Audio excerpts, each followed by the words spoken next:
Hi, my name is Bryan Bowie, and this is Book 3 of the Iliad. Once troops had formed in ranks under their own leaders, Trojans marched out, clamoring like birds, like cranes screeching overhead, when winter's harsh storms drive them off, screaming as they move over the flowing ocean, bearing death and destruction to the pygmies, launching their savage attack on them at dawn.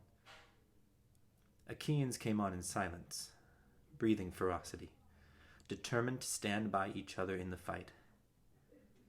Just as south wind spreads mist around the mountain peak, something shepherds hate, but thieves prefer to night, for one can see only a stone's throw up ahead. So as men marched, dense dust clouds rose from underfoot. They advanced at full speed out across the plain. The two armies moved in close towards each other. Then godlike Paris stepped out, as Trojan champion, on his shoulders a leopard skin. He had bow and sword.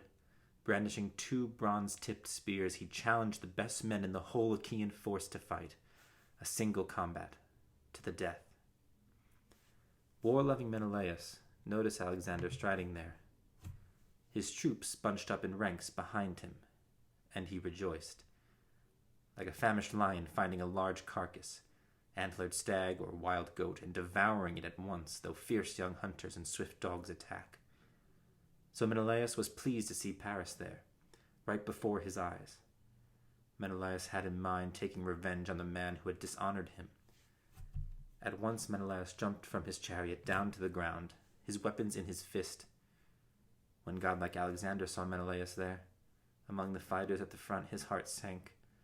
He moved back into the ranks among his comrades, avoiding death, just as a man stumbles on a snake in some mountainous ravine and gives way, jumping back, his limbs trembling, his cheeks pale. So godlike Paris, afraid of Atreus' son, slid back into proud Trojan ranks. Seeing this, Hector went to Alexander, insulting him. Despicable Paris, handsomest of men, but woman-mad seducer, how I wish you had never been born or died unmarried. That's what I'd prefer, so much better than to live in shame, hated by others. Now long-haired Achaeans are mocking us, saying we've put forward a champion, one who looks good but lacks a strong, brave mind. Was this what you were like back on that day you gathered up your faithful comrades, sailed seaworthy ships across the ocean, went out among a foreign people, and carried back from that far-off land a lovely woman linked by marriage to a warrior spearman, thus bringing on great suffering for your father and your city, all your people, joy to your enemies, and to yourself disgrace? And can you now not face Menelaus? If so, you learn what kind of man he is whose wife you took. You'd get no help then from your lyre, long hair, good looks, Aphrodite's gifts. Once face down lying in the dirt. Trojans must be timid men. If not for all the evil things you've done, by now you'd wear a garment made of stones. To Hector, godlike Alexander then replied, Hector, you're right in what you say against me. Those complaints of yours are not unjustified. Your heart is tireless, like a wood-chopping axe, wielded by a craftsman cutting timber for a ship. The axe makes his force stronger. Your mind's like that. The spirit in your chest is fearless, but don't blame me for golden Aphrodite's lovely gifts. Men can't reject fine presents from the gods, those gifts they personally bestow on us, though no man would take them of his own free will. You want me now to go to battle. Get others to sit down, Trojans and Achaeans. Put me and war-loving Menelaus in their midst to fight it out for Helen, all her property. The one who triumphs comes off victorious, the better man. Let him take all the goods and lead her home as his wife. Let others swear a solemn oath as friends, either to live on in fertile Troy, or to return to horse-breeding Argos, land of the lovely women of Achaea. Paris spoke. Hearing those words, Hector felt a great joy. He went to the middle ground, between the armies, halted Trojan troops, grasping the center of his spear shaft. The men sat. But long-haired Achaeans kept on shooting, attempting to hit Hector with rocks and arrows. Then Agamemnon, king of men, roared out at them, "Argives, Achaean lads, stop hurling things. Hector of the flashing helmet wants to talk to us." Once Agamemnon spoke, the men stopped fighting, quickly falling silent. Hector then addressed both sides. "You Trojans, you well-armed Achaeans, listen now to what Paris has to say, the man whose actions brought about our fight. He bids the other Trojans, all Achaeans, set their weapons on the fertile ground. He and war-loving Menelaus here will fight it out alone between the armies, for Helen and for all her property. Whichever one comes out victorious, the stronger man let him seize all the goods, and take the woman as his wife back home. Let others swear a solemn oath as friends." So Hector spoke. The soldiers all grew silent. Then Menelaus, loud in war, answered Hector, "Listen now to me. More than anyone my heart has suffered, so now I think Argives and Trojans should part company, since you have suffered many hardships thanks to the fight between myself and Paris, a fight that he began. Whichever one of us death takes, our fate, let that man perish. You others quickly go your separate ways. So bring 2 lambs here, white male, black female, for earth and sun. We'll bring 1 more for Zeus. Lead out great Priam to administer the oath in person, for his sons are overproud, untrustworthy. No man should transgress by violence oaths sworn in Zeus's name. Young men's minds are fickle. An older man who joins them thinks of past and future. So with both groups, things happen for the best." Achaeans and Trojans were elated, full of hope that wretched war would end. They pulled the chariots back into the ranks, climbed out, disarmed, and placed their weapons next to each other on the ground, with little room between both groups. Hector sent 2 heralds to the city to fetch the lambs with speed and summon Priam. Agamemnon sent Talthybius to the hollow ships, instructing him to bring a sacrificial lamb. Talthybius obeyed godlike Agamemnon's orders.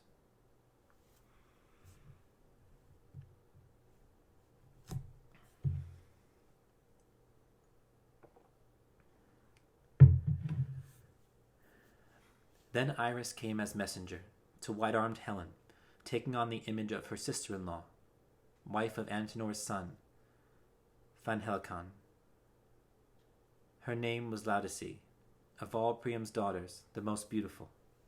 She found Helen in her room, weaving a large cloth, a double purple cloak, creating pictures of the many battle scenes between horse-taming Trojans and bronze-clad Achaeans, wars they suffered for her sake at the hands of Ares.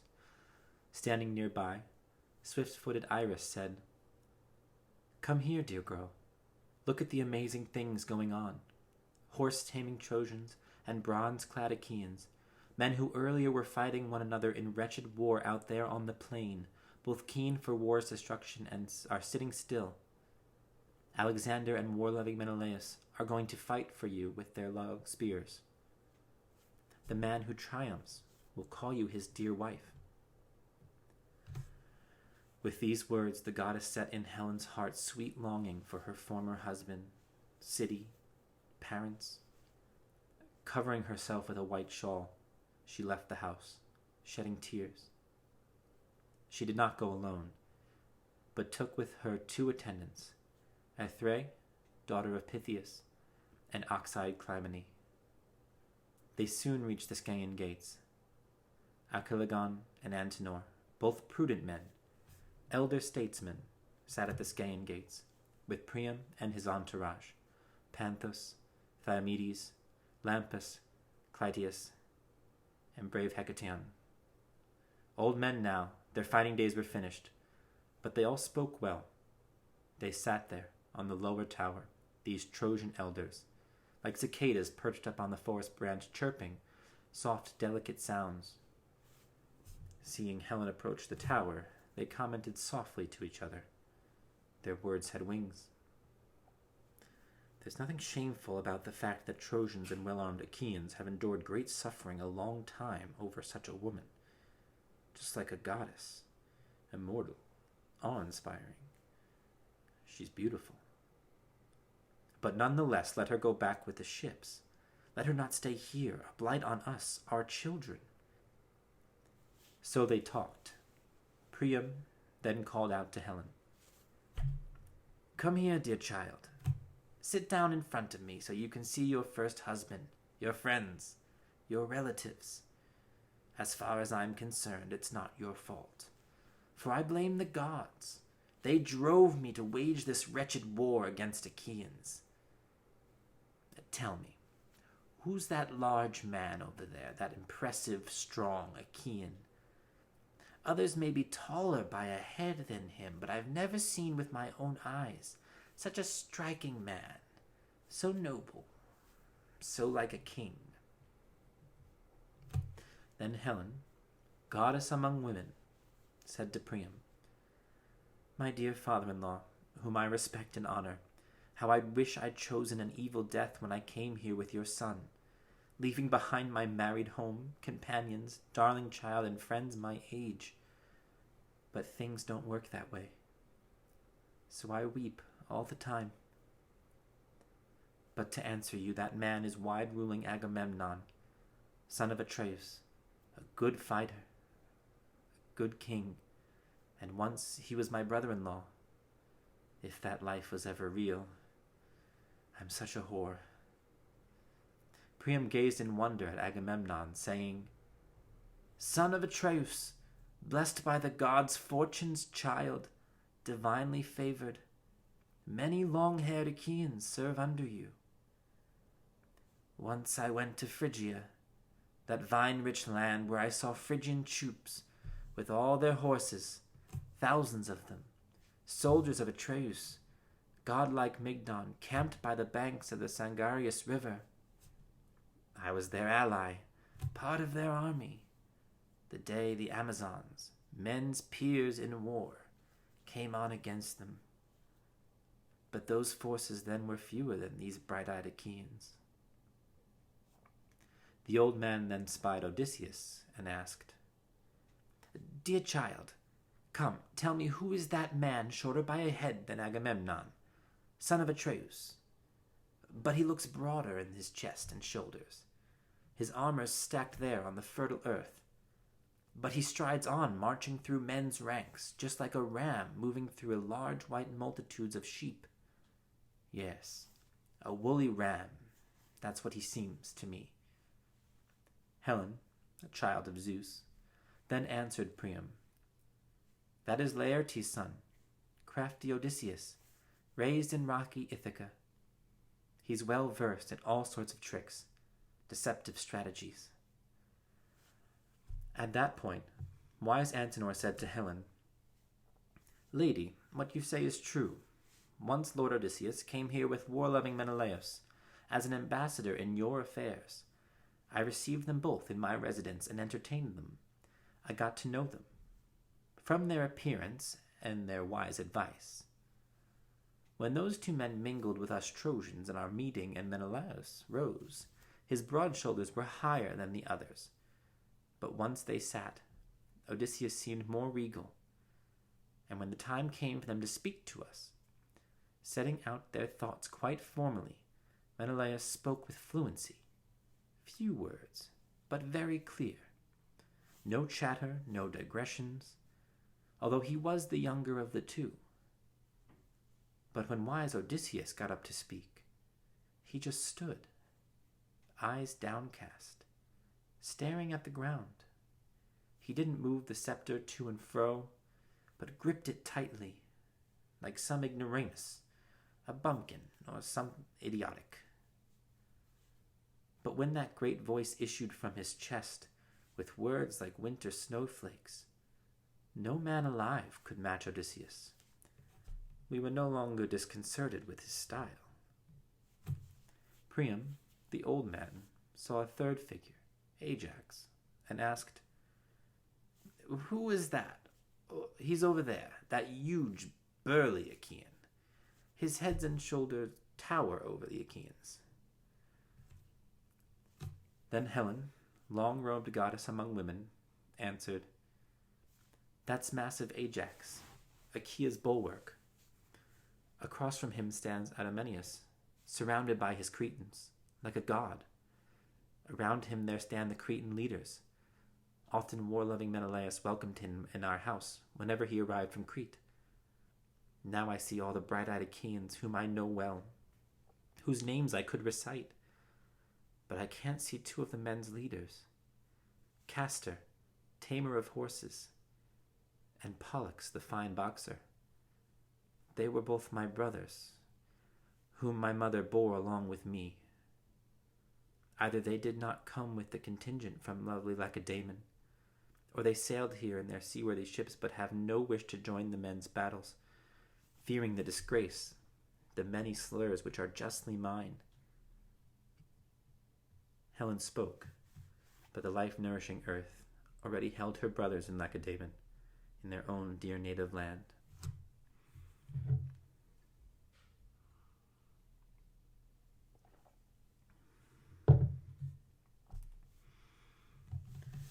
Through Troy, heralds brought offerings to seal the binding oaths, 2 lambs, and in a goatskin sack some sparkling wine, fruit of the earth. Idaeus, the herald, brought in the gleaming mixing bowl and golden cups. Standing close by Priam, he encouraged him. Son of Lacedaemon, the leading officers among horse-taming Trojans and bronze-clad Achaeans are calling you to come down to the plain to administer their binding promises. Paris and war-loving Menelaus are going to fight it out with their long spears over the woman. The man who wins, who comes off the victor, gets the woman and her property. The others will all swear an oath of friendship, a binding one. We will live in fertile Troy, they in Argos, where horses breed, and in Achaea, land of lovely women. Idaeus finished. The old man trembled, then ordered his attendants to prepare his chariot. They obeyed at once. Priam climbed in and pulled back on the reins. Antenor climbed in the fine chariot beside him. The 2 men led swift horses through the Scaean gate, out to the plain. Once they reached the Trojans and Achaeans, they climbed out of the chariot onto the fertile ground in the space between the Trojan and Achaean camps. At once, Agamemnon and crafty Odysseus stood up to greet them. Noble heralds fetched the offerings to ratify their solemn oaths pledged to the gods. They prepared wine in a mixing bowl, then poured water over the king's hands. Atreus' son drew out the dagger which always hung beside his sword's huge scabbard, then sliced hairs off lambs' heads. Attendants passed these hairs among the leaders of the Trojan and Achaeans. Raising his hands, Agamemnon then intoned a mighty prayer on their behalf. Father Zeus, ruling from Mount Ida, most glorious, most powerful, and you, too, God of the sun, who sees everything, hears everything, you rivers, earth, you gods below the earth, who punish the dead when men swear false oaths, you gods are witnesses. Keep this oath firm. If Alexander slays Menelaus, let him keep Helen, all her property. Let us return in our seaworthy ships. But if fair-haired Menelaus kills Alexander, then let the Trojans hand back Helen with all her property, and compensate Achaeans with something suitable, which future ages will remember. If Alexander's killed, and Priam's children are unwilling to reimburse me, then I'll remain here, fight on until I'm fully satisfied, until I end this war appropriately. So Agamemnon prayed. With the bronze dagger, he slit the lambs' throats, placed them on the ground, gasping in their death throes as their life ebbed out, their spirits sliced away by Agamemnon's knife. Next, from the mixing bowl, they drew off wine in cups, poured out libations to the deathless gods. Then Trojans and Achaeans all spoke out this prayer. Most powerful, mighty Zeus, and you others, you immortal gods, may you make sure the men who first violate these oaths will have their brains spill out onto the ground, just like this wine. They and their children, may their wives be carried off by other men. So they prayed. But the son of Cronos did not grant their wish. Then Priam, descendant of Dardanus, addressed them all. Hear me, you Trojans, you well-armed Achaeans. I am returning now to windy Troy. I have no wish to see with my own eyes my dear son fight war-loving Menelaus. Zeus and other immortal gods know well which of them is fated to end up dead. So Priam spoke. He placed the lambs in his chariot. The godlike man climbed in, held back the reins. Antenor climbed in the fine chariot by Priam. Then both men set off, moving back toward Troy. Then Hector, Priam's son, and Lord Odysseus first measured out the ground, took lots, and shook them up in a bronze helmet to see who'd throw his bronze spear first. Then every Trojan and Achaean held up his hands and uttered a prayer to the immortal gods. Father Zeus, ruling from Mount Ida, mighty all-powerful, of these two men, let the one who brought this war to both sides be killed, and then go down to Hades' house, and grant our oath of friendship will hold firm. So they prayed. Hector of the flashing helmet turned his eyes to one side and shook out the lots. Alexander's token fell out immediately. The troops sat down in their respective places, by their high-stepping horses and their inlaid armor. Paris, husband to Helen, with the lovely hair, hoisted his fine armor on his shoulders. On his shins he clipped leg armor, fitted with silver ankle clasps. Then he put around his chest the body armor, belonging to his brother, Lycaon. It fit him well. On his shoulder he looped his bronze silver-studded sword, his huge, strong shield. On his head he put a fine helmet with nodding horsehair plumes on top, full of menace. Then he picked out a brave spear, which fit his grip. Menelaus prepared himself as well. When the two men, standing on each side with their troops, had armed themselves, they strode out to the open space between the Trojans and the Achaeans, staring ferociously. As horse-taming Trojans and well-armed Achaeans gazed at the two men, they were overcome with wonder. The two men approached each other over measured ground, brandishing their spears in mutual fury. Alexander was the first to hurl his spear. It struck Menelaus' shield, a perfect circle, but the bronze did not break through, the point deflected by the sturdy shield. Then Menelaus, Atreus' son, threw in his turn.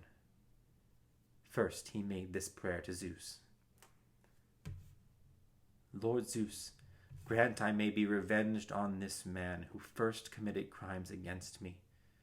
Lord Alexander, let him die at my hand, so generations of men yet to come will dread doing wrong to anyone who welcomes them into his home as friends. Menelaus then drew back his long, shadowed spear and hurled it. It hit son of Priam's shield, a perfect circle. The heavy spear pierced through it, went straight through the fine body armor, through the shirt which covered Alexander's naked flesh. But Paris twisted to the side, evading a black fate. Pulling out his silver-studded sword, the son of Atreus raised it and struck the crest of Paris's helmet.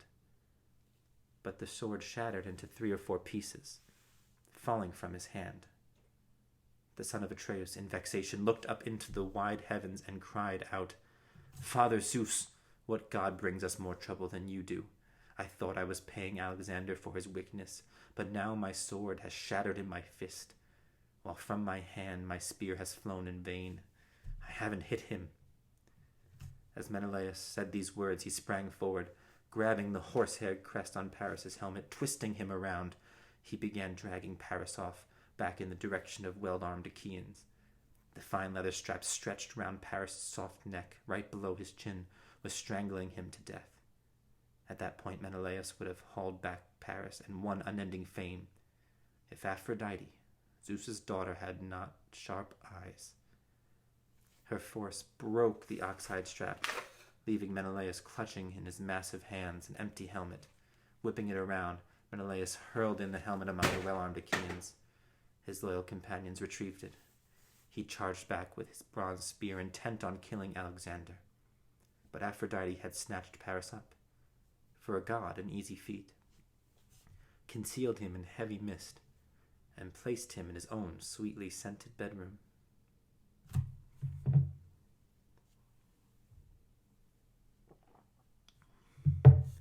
Then Aphrodite went to summon Helen.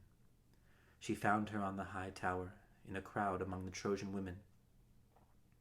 She clutched Helen by her perfumed dress, twitched it, then addressed her in the form of an old woman, a wool carder, someone who used to live in Lacedaemon, producing fine wool, a woman Helen really liked. In this shape, divine Aphrodite spoke to her. Alexander is asking you to come back home. He's in the bedroom on the carved-out bed, his beauty and his garments glistening. You wouldn't think he's just come from some fight. He looks as if he's going to dance, or if he's sitting down right after dancing. Aphrodite spoke, stirring emotion in Helen's heart.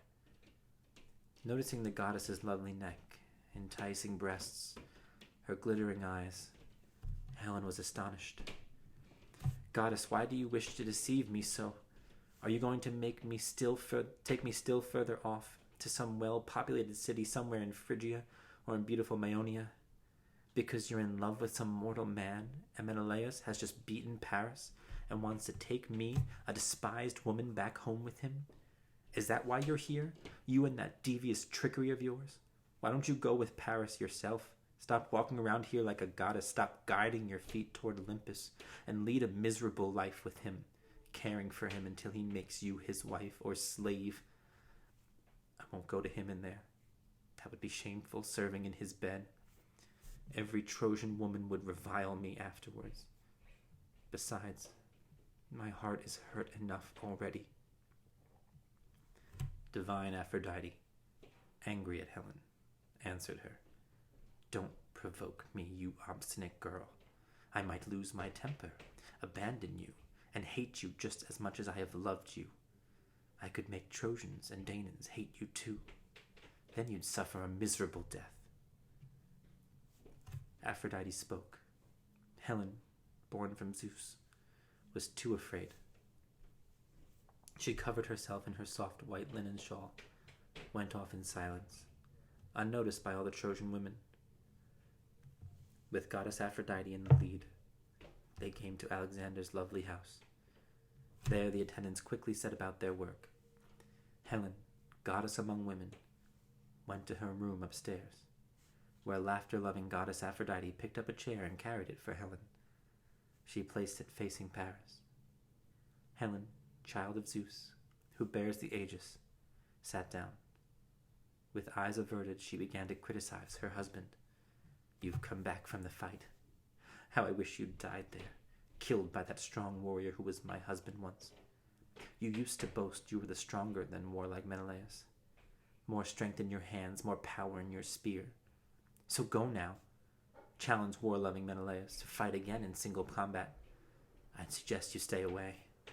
Don't fight it out man to man with fair-haired Menelaus without further thought. You might well die. Come to a quick end on his spear. Replying to Helen, Paris said, Wife, don't mock my courage with your insults. Yes, Menelaus has just defeated me, but with Athena's help, next time I'll beat him, for we have gods on our side too. But come, let's enjoy our love together on the bed. Never has desire so filled my mind as now, not even when I first took you away from lovely Lacedaemon, sailing off in our seaworthy ships, or when I lay with you in our lover's bed on the Isle of Cranae. That's how sweet passion has seized hold of me. How much I want you now. Paris finished speaking. He led the way to his bed. His wife went too. The two lay down together on the bed. Atreus' son paced through the crowd like a wild beast, searching for some glimpse of godlike Alexander. But no Trojan, nor any of their famous allies, could reveal Alexander to warlike Menelaus. If they'd seen him, they had no desire to hide him, for they all hated Paris, as they hated gloomy death. Agamemnon, king of men, addressed them. Listen to me, Trojans, Dardanians, allies. Victory clearly falls to war-loving Menelaus. So give back Argive Helen and her property. Compensate us with a suitable amount, something future ages will all talk about. As he finished speaking, the other Achaeans cheered.